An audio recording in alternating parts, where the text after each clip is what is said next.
Once upon a time, in a kingdom that gleamed under the sun, there lived a king who had 12 daughters. They were the pride of the realm. From the eldest, Princess Anya, to the youngest, Princess Layla. But to the princesses, their magnificent castle was not a home. It was a golden cage. Do exactly as I say, or you will regret it. Your failure will not be tolerated. They longed to feel the grass under their feet, and most of all, to dance freely. They longed to feel the grass under their feet, and most of all, to dance freely. As the sun set, the king would usher all 12 sisters into their grand bedchamber. With a heavy heart, he would turn the heavy golden key in the lock. Then he would slide the iron bolts shut from the outside.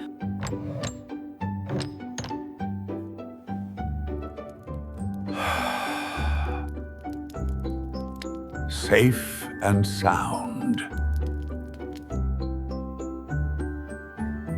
No one could get in, and certainly no one could get out.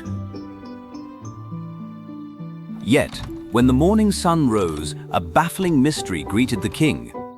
Every single day, the princesses lay in their beds exhausted, sleeping as if they had worked in the fields for days.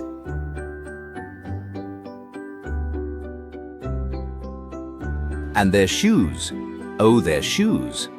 They were tattered and worn completely through. It is impossible. The door was locked by my own hand. Where do you go? How do you ruin your shoes every night? But the 12 sisters would only look at him with innocent eyes and say nothing.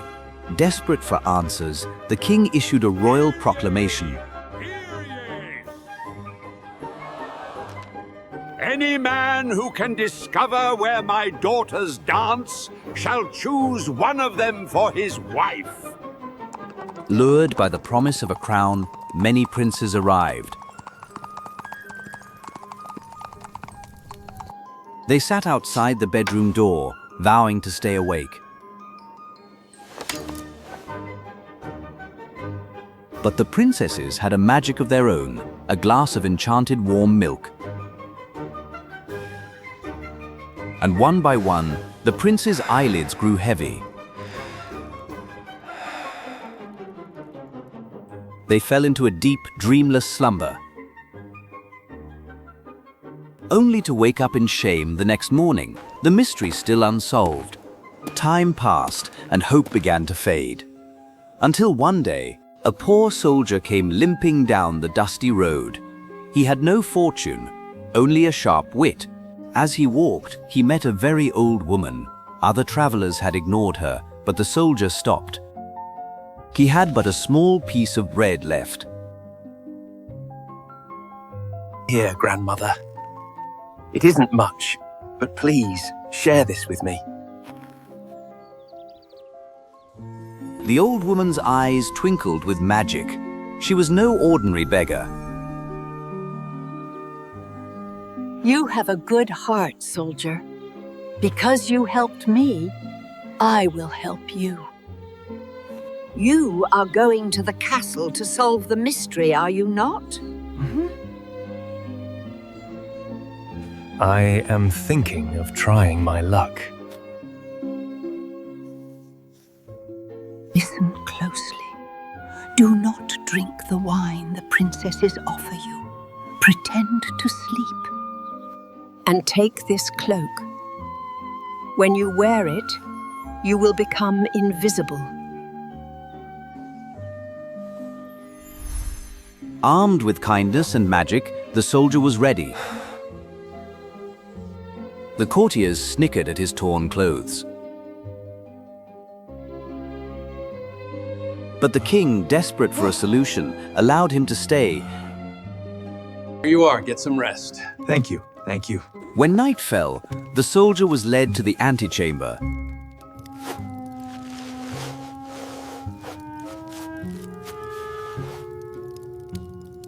Just as predicted, the eldest princess, Anya, appeared.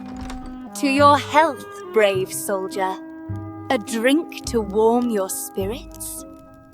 The soldier took the cup, but he did not drink. He let the wine trickle into the hidden sponge.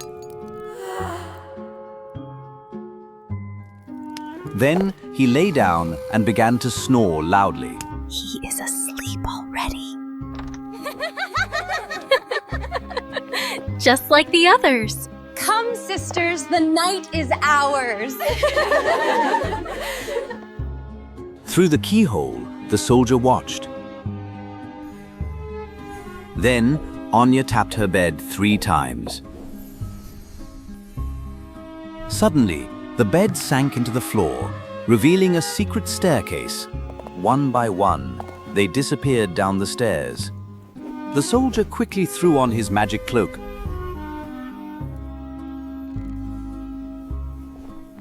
And vanished into thin air. He hurried after them. He stayed close to the heels of the youngest, Princess Leela.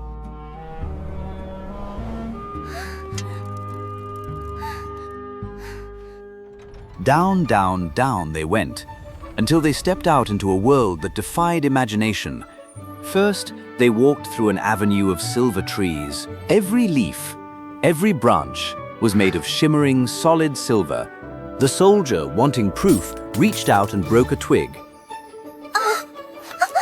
Oh, did you hear that? Someone is here. Hush, Leela. It was only the wind playing in the silver leaves. Next came a forest of gold, where the trees glowed with a warm, heavy light. The soldier snapped another twig. Again, Leela trembled, but her sisters pulled her along. Finally, they passed through a forest of diamonds. The trees here were sharp and brilliant, scattering rainbows of light everywhere. The soldier took a diamond twig as his third proof.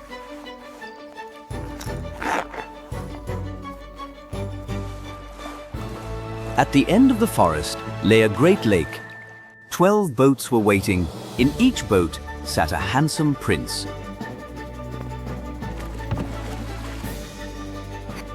The invisible soldier hopped into the last boat with Leela. The boat is so heavy tonight. It must be the heat. I feel strangely warm.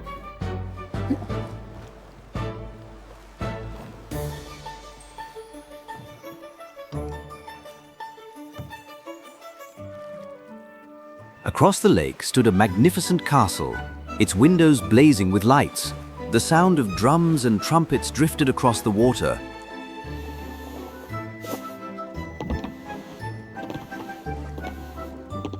The soldier hurried ahead to hide and watch.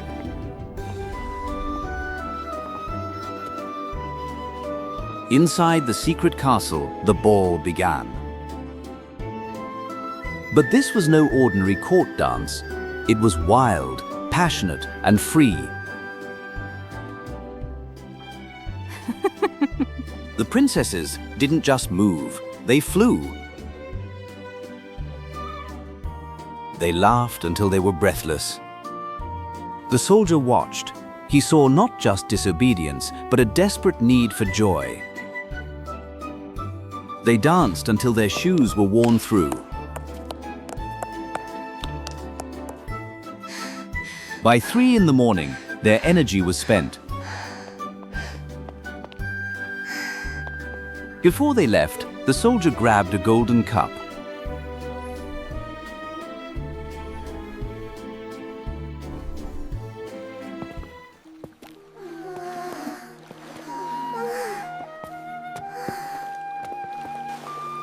He raced back ahead of them.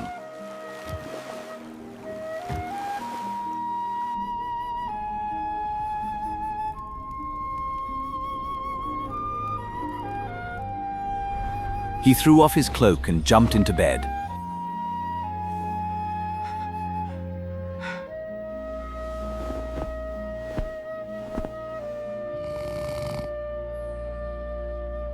When the weary princesses returned,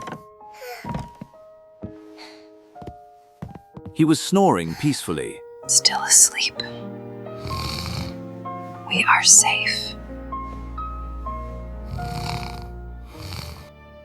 Finally, the morning of the 4th day arrived. Soldier, speak now. Where do my daughters go? The princesses stood by, confident he knew nothing. Your Majesty. They go to an underground castle to dance with 12 princes. A gasp ran through the court.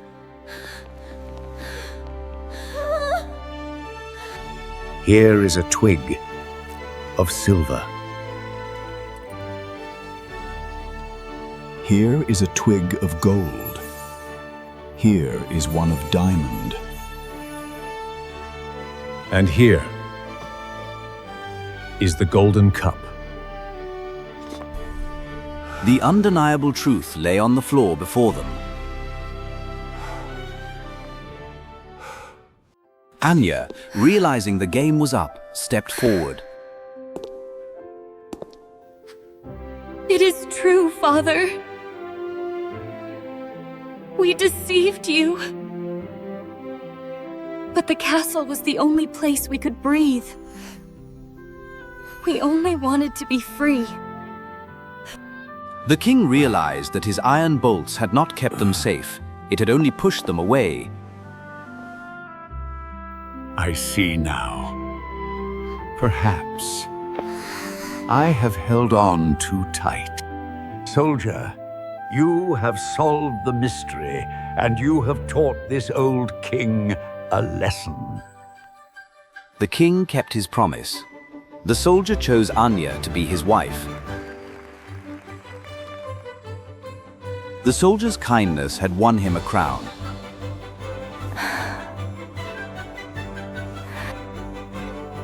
And the truth had given the princesses their freedom.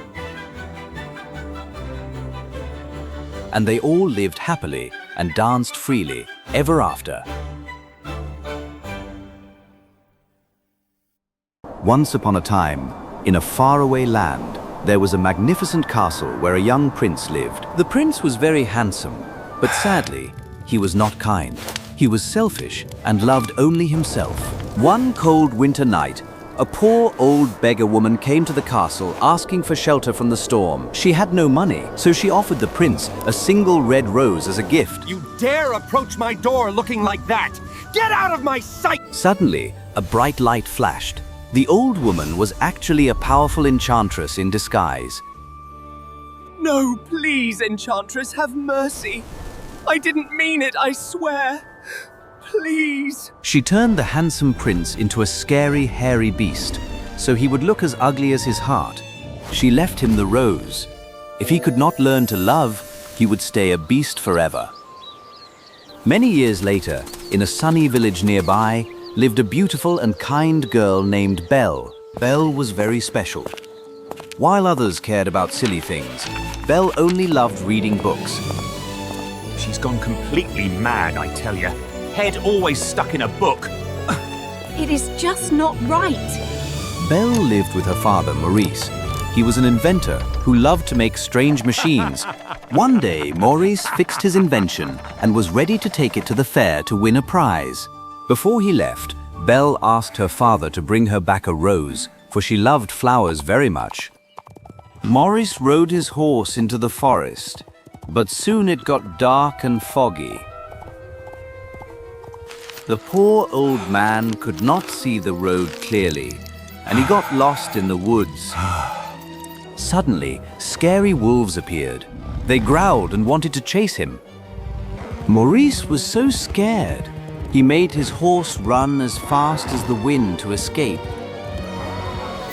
Running from the wolves, he found a big, dark castle and ran inside to be safe. Inside, it was quiet and spooky. Maurice called out, but nobody answered. He didn't know that the furniture in this castle was magical and could talk. They watched him silently. Cold and tired, Maurice sat by the fire to warm his hands. But then, the beast appeared. He was huge and angry because a stranger was in his home. The beast roared loudly, terrifying poor Maurice. The mean beast grabbed Maurice and locked him up in a cold, dark dungeon tower. Back home, Belle saw her father's horse return alone. She knew something bad had happened. What happened? Where is Papa? Being a brave daughter, Belle rode the horse back into the forest to save her father. She arrived at the beast's scary castle. It looked like a place where monsters lived. Belle walked through the dark halls, calling for her papa. Deep down in the dungeon, she heard her father coughing weakly.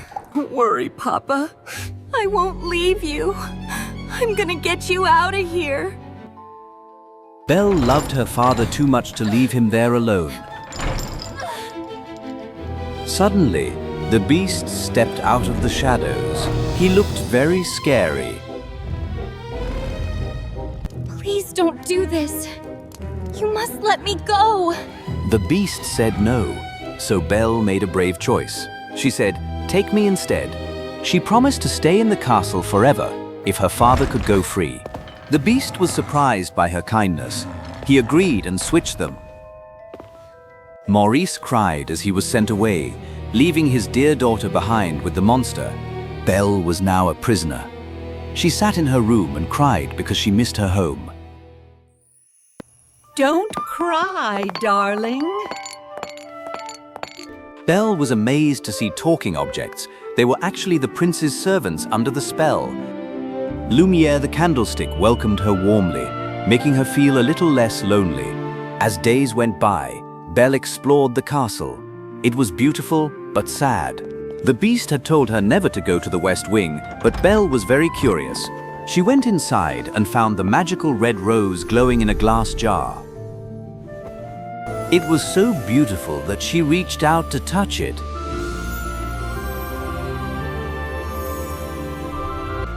The beast saw her and roared in anger. He was scared she would hurt the rose. Belle was so terrified of his anger that she ran out of the castle into the snow. She rode her horse into the dark forest, but it was freezing cold and dangerous. A pack of hungry wolves surrounded Belle. They were ready to attack her.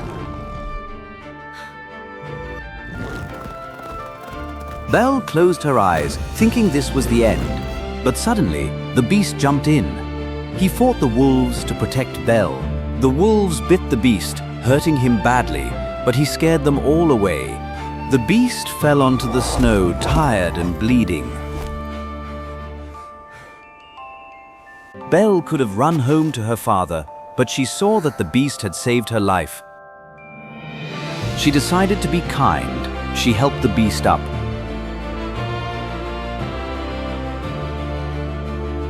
Together, they walked back to the castle. Belle began to see he wasn't just a monster. Belle gently cleaned the beast's wounds. She wasn't afraid anymore. Thank you. After that, they became friends. They fed the birds in the garden together. The beast wanted to make Belle happy, so he showed her his huge library filled with books. Belle clapped her hands with joy. It was the best gift she had ever received. The earliest maps often depicted sea serpents in uncharted waters, symbolizing the dangers that lay beyond. They played in the snow like happy children. The beast learned how to laugh again. He tried hard to eat politely with a spoon to impress Belle.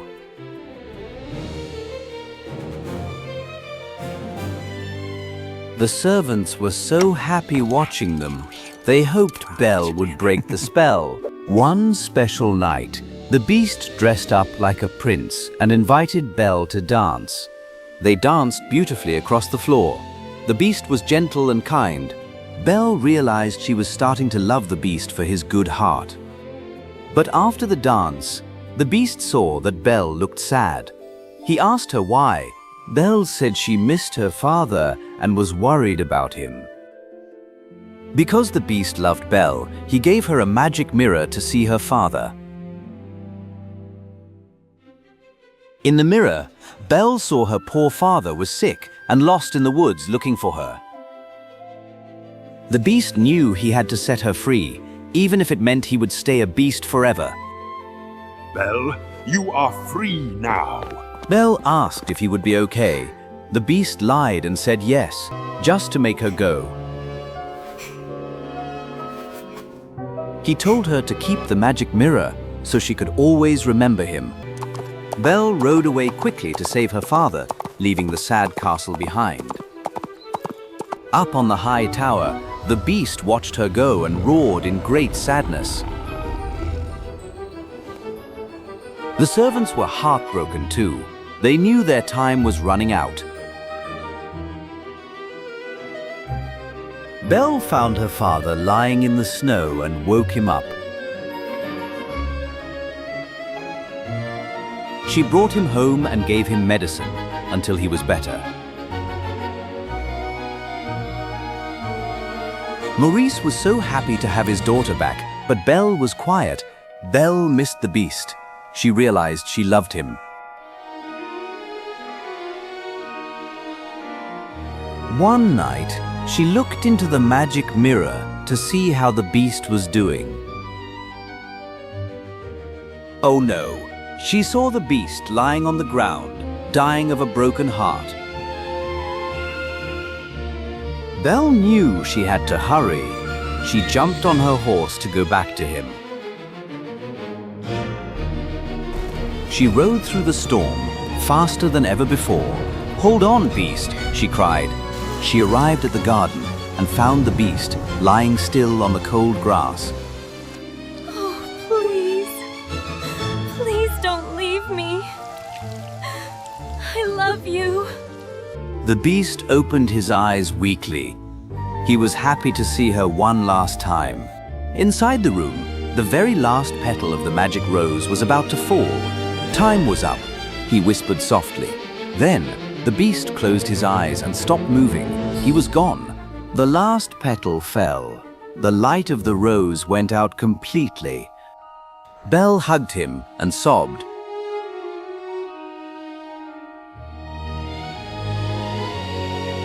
For a moment, everything was silent and sad.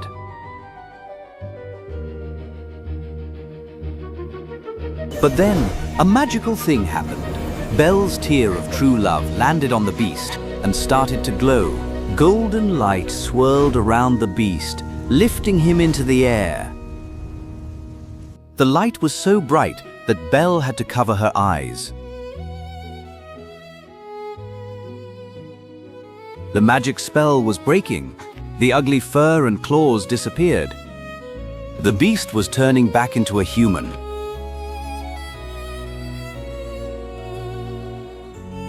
When the light faded, a handsome prince stood there, alive and well. Belle, it is me.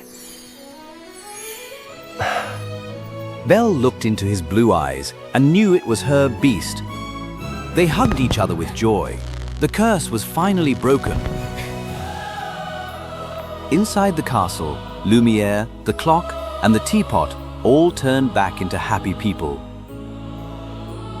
Little Chip became a cute little boy again and ran to his mother. The next morning, the sun shone brightly on the castle. It was no longer dark and scary. Belle and the prince got married in a beautiful celebration. Everyone cheered. Belle's father, Maurice, was so proud of his brave daughter. The prince promised to always be kind and never selfish again. He thanked Belle for teaching him how to love.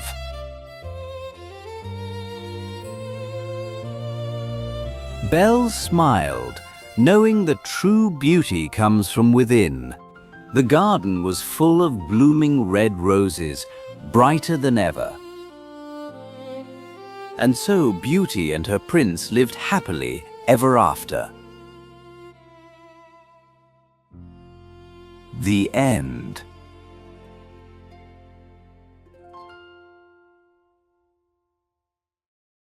Once upon a time, In a kingdom woven from golden sunlight and laughter, there lived a wise and gentle king.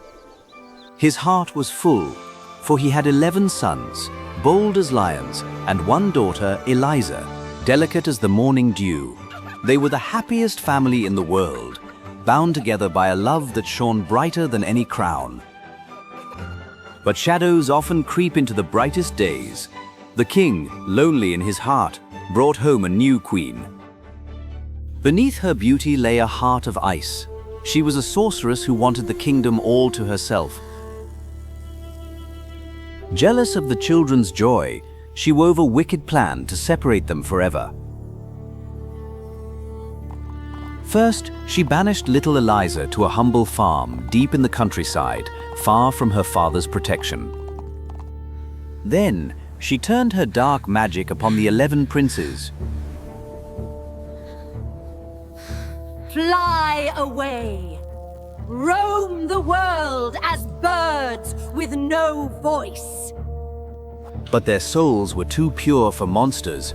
Instead, the spell transformed them into magnificent white swans.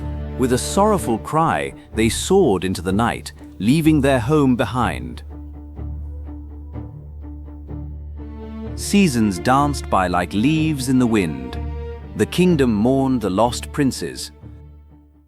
Far away, Eliza blossomed into a maiden of grace and beauty, her heart still longing for her family. On her 15th birthday, guided by hope, she returned to the castle. She is too beautiful. The king must not know her. The wicked queen prepared a bath of grey magic dust to hide Eliza's radiance. The moment the enchanted water touched her skin, her beauty was masked by a veil of shadows. Father, it is me, your Eliza! You are not my daughter. My Eliza is neat and fair. Heartbroken and unrecognized, Eliza was turned away from her own home. She wandered into the deep forest, where the ancient trees whispered secrets of old. There, she found a mirror-clear pond, glimmering with healing magic. As the water kissed her face, the dark spell lifted, and her true radiance returned. What do you seek, beautiful child? I am looking for 11 princes, my brothers. I saw 11 swans with golden crowns by the shore. Eliza raced to the shore, guided by the golden light of the setting sun.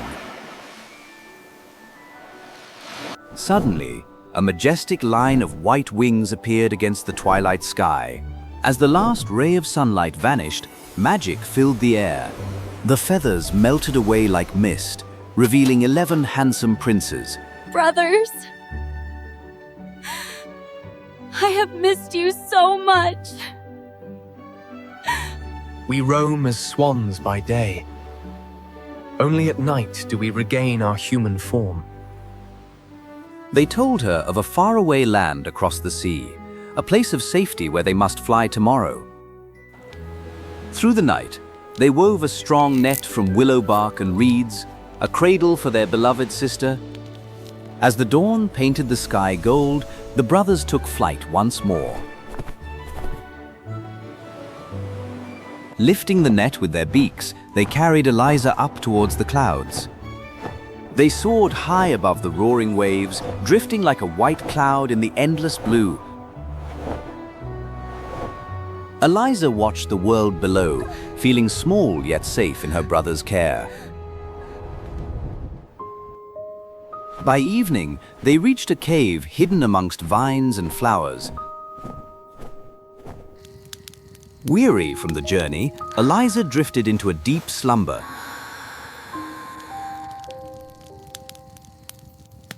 In her dreams, the fairy of the forest appeared, radiant and kind. Courage, little one. You can save your brothers. You must weave 11 shirts from these magic star flowers. They burn with magic heat, stinging your hands like fire. Can you endure this? But remember, silence is your shield. Speak one word, and your brothers will perish. Eliza awoke with the sun, the fairy's words etched in her heart. And there, dancing in the wind, were the magic star flowers. The magic stung her tender hands, glowing hot like embers, but her love was stronger than pain. She gathered the burning blossoms, beginning her silent sacrifice. All day long she worked, spinning the magic fibers into thread. Loop by loop, the first shirt began to take shape. When evening came, the rush of wings announced her brother's return. Eliza, your hands are burning. Speak to us. But she remained silent as a stone, her eyes pleading for understanding. She is doing this for us. We must protect her.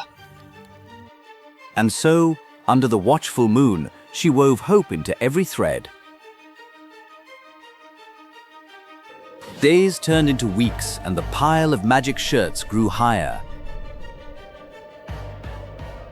Until one fateful morning, the sound of hunting horns shattered the peace. Strangers had found their hidden sanctuary.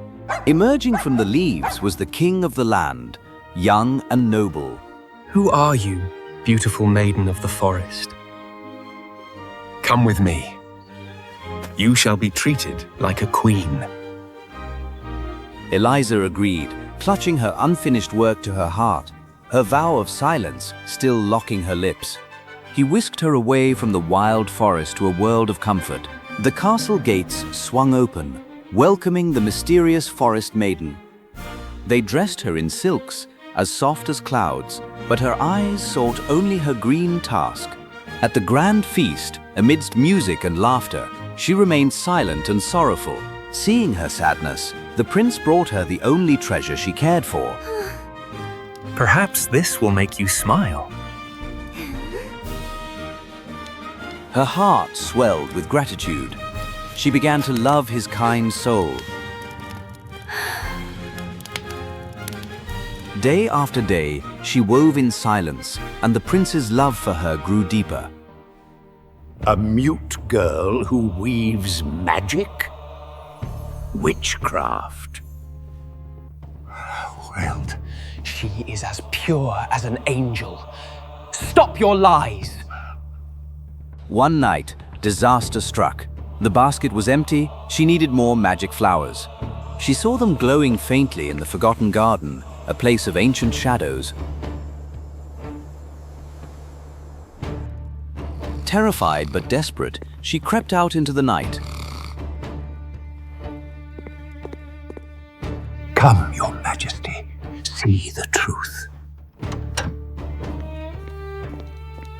Eliza entered the forgotten garden, where statues slept under the moon. She gathered the burning flowers, her heart racing like a drum. From the shadows, the prince watched in horror. See, she practices dark magic. His heart shattered. He thought his beloved was a sorceress.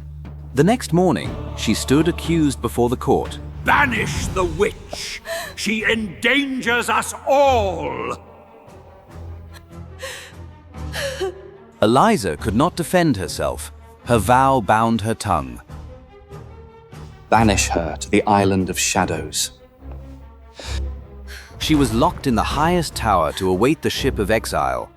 But kindness can be found in dark places. A guard returned her work to her. Eliza did not despair. She had one night left to save her brothers. Even the little mice of the tower came to help her.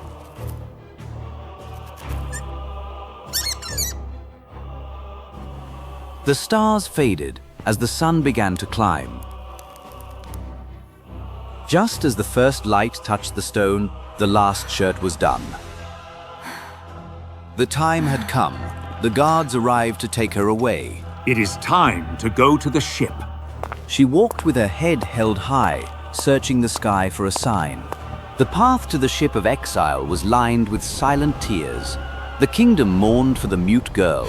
She climbed the steps, clutching her green treasure, her hope fading with the tide. She looked to the heavens one last time, a silent prayer on her lips. Suddenly, a rush of wind, 11 white shapes broke through the clouds. Like a storm of white feathers, the swans descended, forming a living wall around their sister. Eliza knew the moment had come. Her heart soared. With all her strength, she cast the magic shirts over her brothers. A flash of golden light blinded the crowd. The spell shattered into 1,000 sparkles. Where birds once stood, 11 princes now rose, tall and noble. The youngest, whose shirt lacked a sleeve, still had one snowy white wing. I am innocent. I was saving my brothers. Forgive me, my love.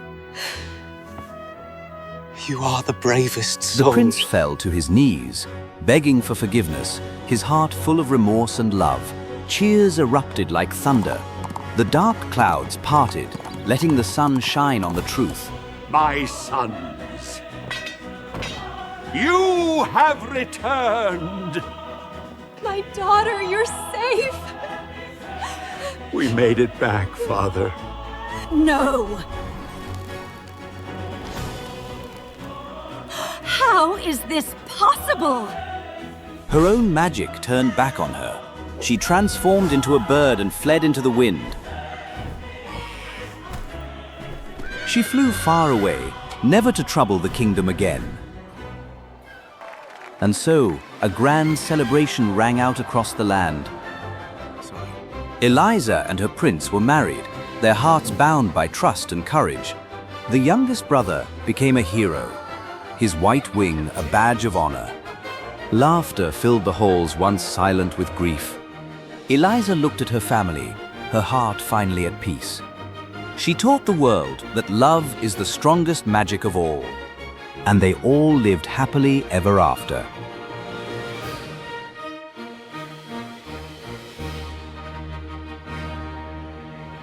The end.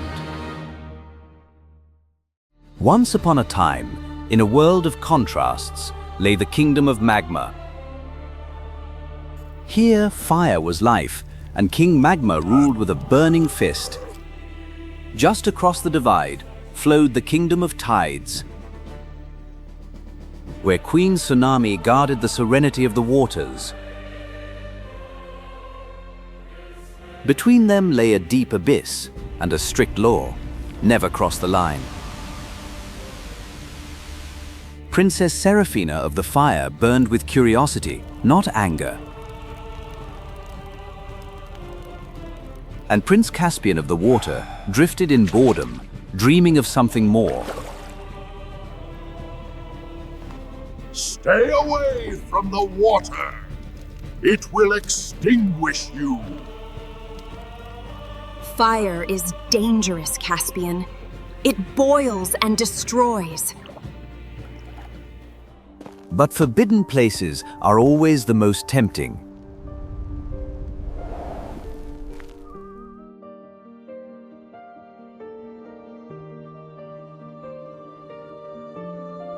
Until one day, their paths aligned. The water spirit. She shines so bright. They were told to hate, but all they felt was wonder. But peace is often broken by a small spark.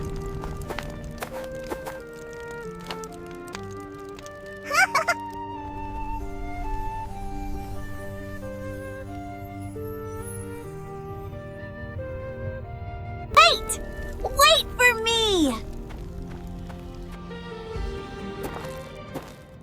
Oh no! No, look out!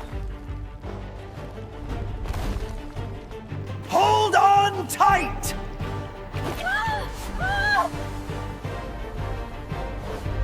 Against every warning, the prince dove into the unknown.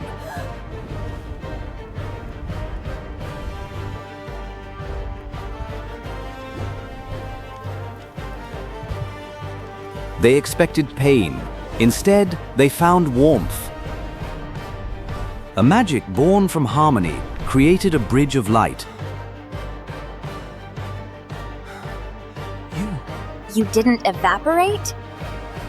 And you didn't turn to stone. But in the depths of the Grey Valley, the light was not welcome.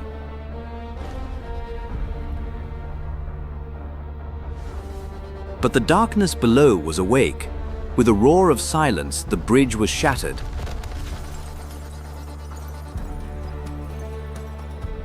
And they fell deep into the Grey Valley. Far above, two rulers watched their worlds collide in tragedy. The bottom was a world devoid of color, a graveyard of dust.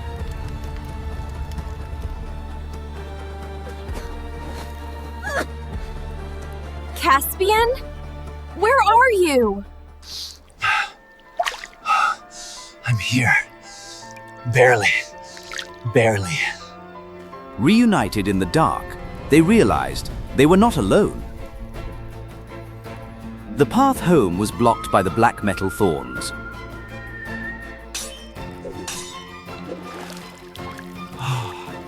It's too hard.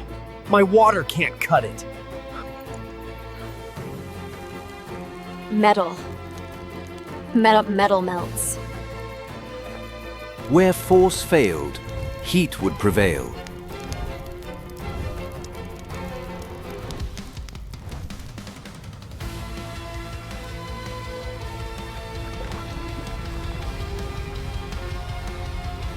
She carved a path of light through the darkness. You are stronger than I thought. And you are cooler than I thought. One obstacle down, but the journey was far from over. Ahead lay the great divide of the valley, a gap too wide for any leap. I can't fly, and you can't swim through air.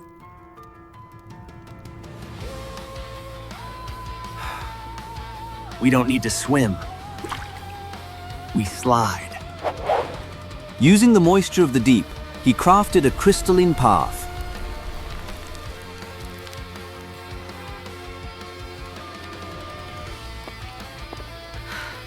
Ice? I will melt it if I touch. Don't touch it. Hover over it. Use your heat to push yourself up. Steam pressure. A cushion of steam. Science born from magic. It's working! It's working! Woo! Together, they moved faster than they ever could apart.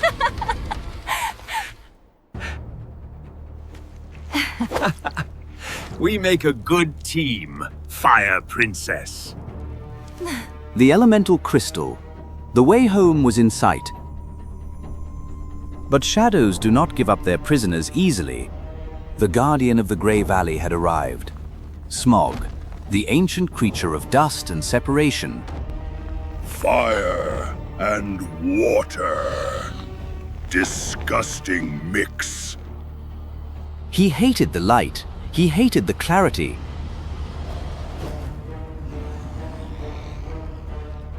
Move, or I will burn you. And I will wash you away. But anger makes one blind. Fire needs air. I have none.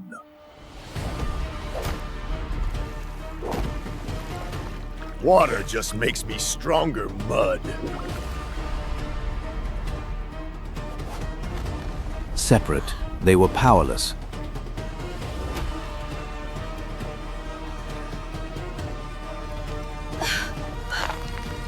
It's useless.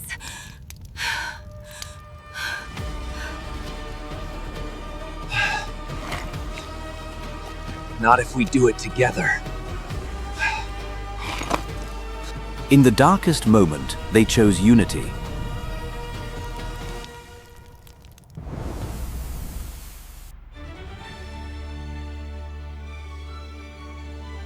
Fire and water combined creates plasma, the energy of stars.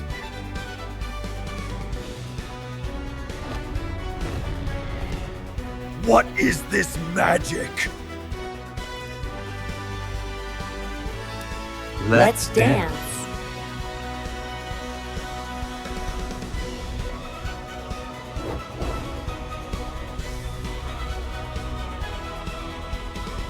Heat and cold, speed and pressure, they created a vortex of transformation. No! It's too hot. It's too cold. The dust was superheated, then froze in an instant.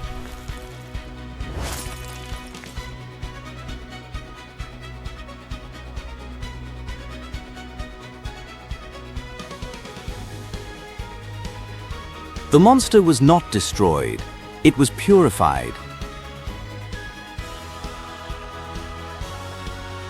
The Grey Valley became the kingdom of obsidian.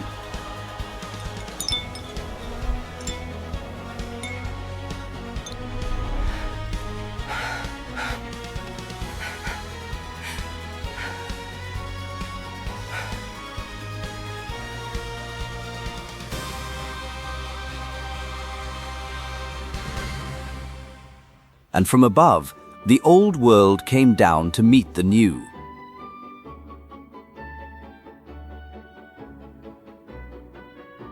The parents arrived not to a battlefield, but to a miracle.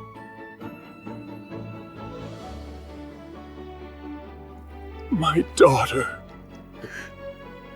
I thought I lost you. You were foolish and brave. They saw what unity could build. It didn't destroy, it created art.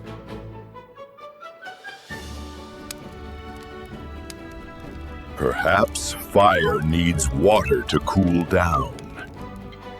And water needs fire to rise up. And so, the great feud ended with a handshake. A new kingdom rose from the depths, the Obsidian Realm. Yet, one problem remained. A touch still meant an explosion. We don't need magic to hold hands. We need protection. She forged with love. He polished with care.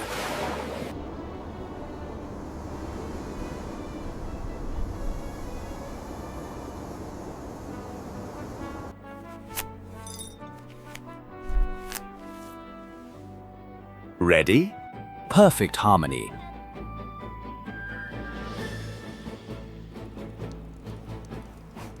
Warmth without burning.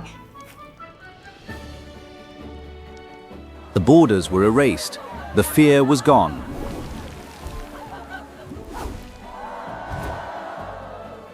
Seraphina and Caspian ruled not as fire and water,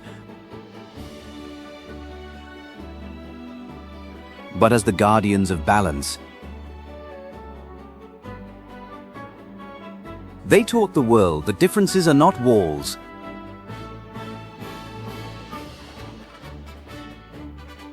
They are the ingredients for a masterpiece. The end. Once upon a time, the countryside was wrapped in the golden warmth of high summer. The wheat stood tall like the sun itself, and the stalk paraded on his long red legs. Deep lakes shimmered like mirrors.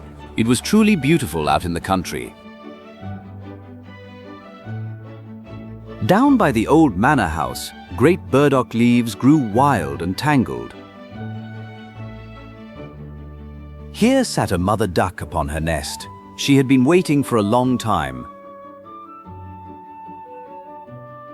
She was getting tired, for the other ducks preferred swimming to visiting her.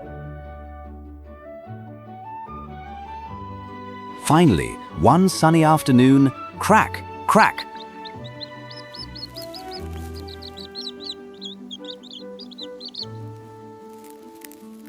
One by one, tiny yellow heads poked out, blinking at the bright green world.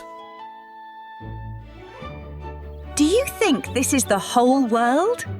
Oh no, it stretches far past the garden. She checked her nest. The largest egg still lay there, silent. How long will this last? An old duck came by to visit. That looks like a turkey egg. Leave it. No. I have sat this long, and I can sit a little longer. At last, the big egg cracked. Out tumbled a large, clumsy, and very grey bird. He is terribly big. Can he be a turkey? The next day was glorious. Mother Duck led them to the moat. One by one, the little ducklings plunged in. The grey duckling jumped in too. He swam beautifully. Look how well he uses his legs. He is my own child after all.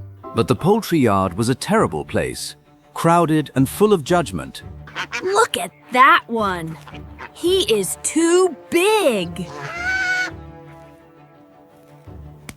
He's so ugly. We don't want him here.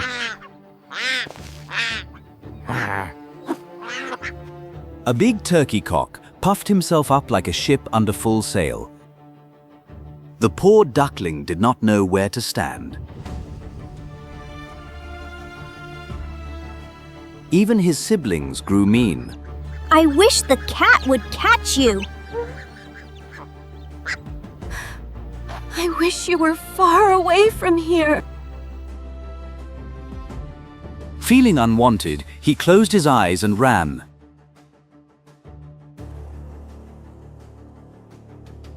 He scrambled over the hedge, frightening the little birds. They run because I am ugly. He ran until he reached the great marsh.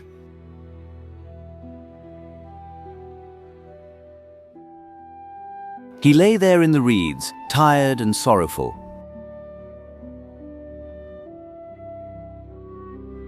Suddenly, a great commotion shook the air. The wild geese flew up in panic. Shadows of men appeared. The duckling was terrified. He turned his head to hide. A frightfully big dog appeared right beside him.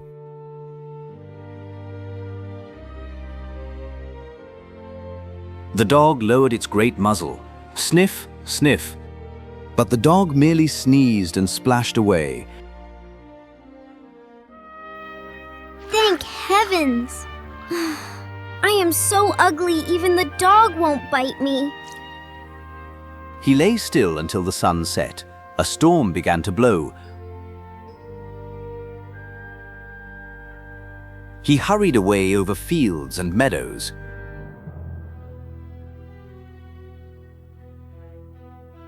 He reached a miserable little cottage. The duckling squeezed inside to find shelter.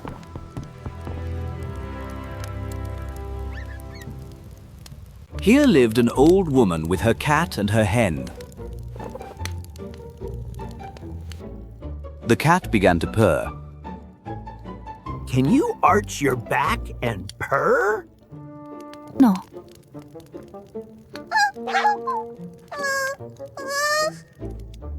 The hen began to cluck. Hey, can you lay eggs? No.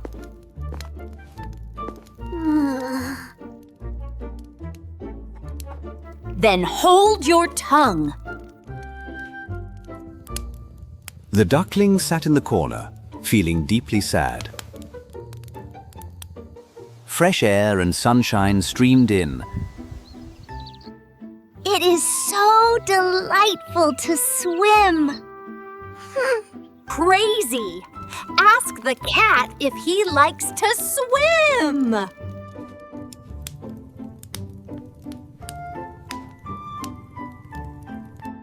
You do not understand me.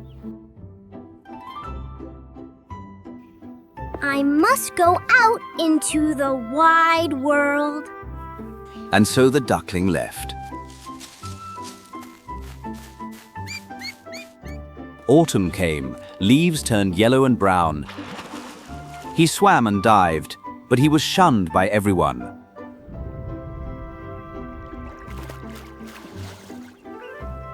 One evening, a flock of magnificent white birds appeared. He spun around like a wheel, uttering a strange cry. Winter came. It grew cold, so very cold. The duckling had to swim constantly to keep the water from freezing. But every night, the hole in the ice became smaller. Finally, exhausted, he lay still.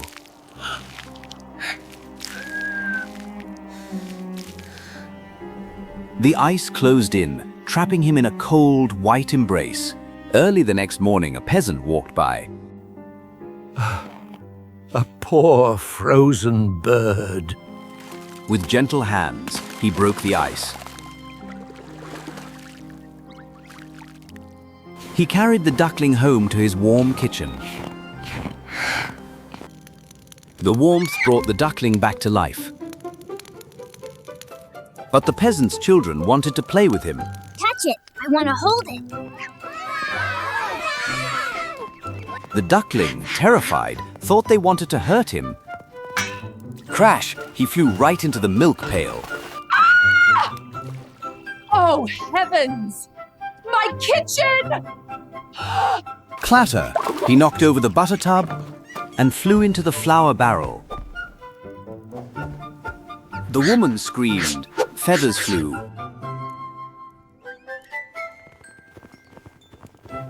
Luckily, the door was open.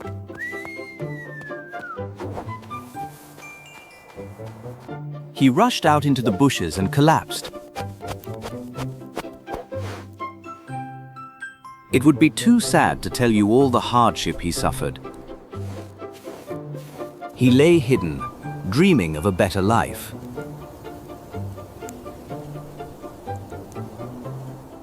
But winter does not last forever.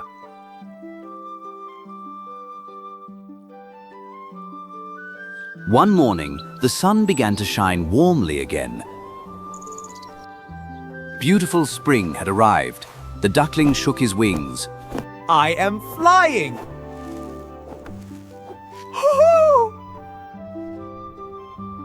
Before he knew it, he was lifted high into the air.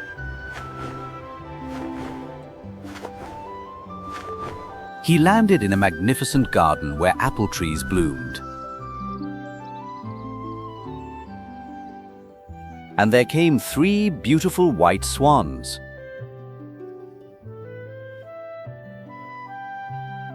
They swam so lightly, floating like clouds. I will fly to them, these royal birds. Kill me if you must. He bowed his head down, waiting for the end. But what did he see? He saw his own reflection. He was white. He was graceful. He was a swan. Is that? Me? He was no longer a clumsy, dark grey bird. The big swans stroked him with their beaks, welcoming him. Some little children came running into the garden. The youngest one cried out in delight. Look! There is a new one! He is the most beautiful of all.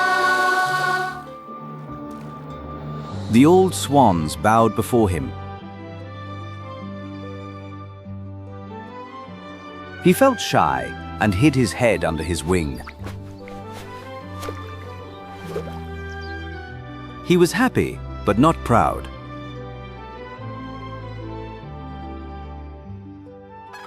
He thought of how he had been mocked.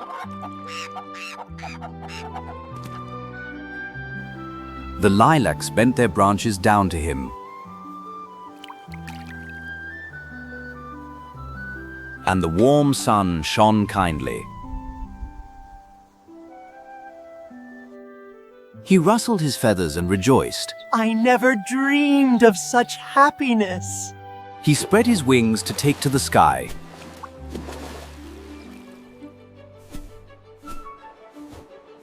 He flew over the old poultry yard.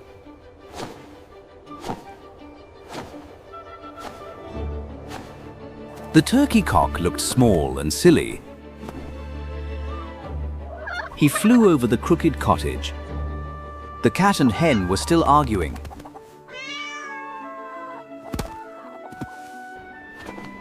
He felt no anger, only peace.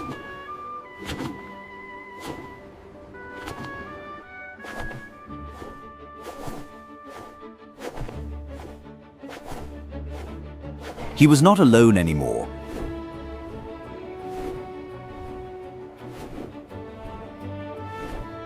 The flock descended towards a crystal-clear lake. They bowed their necks, forming a shape of love. The sky turned into a canvas of violet and gold. One by one, the stars came out.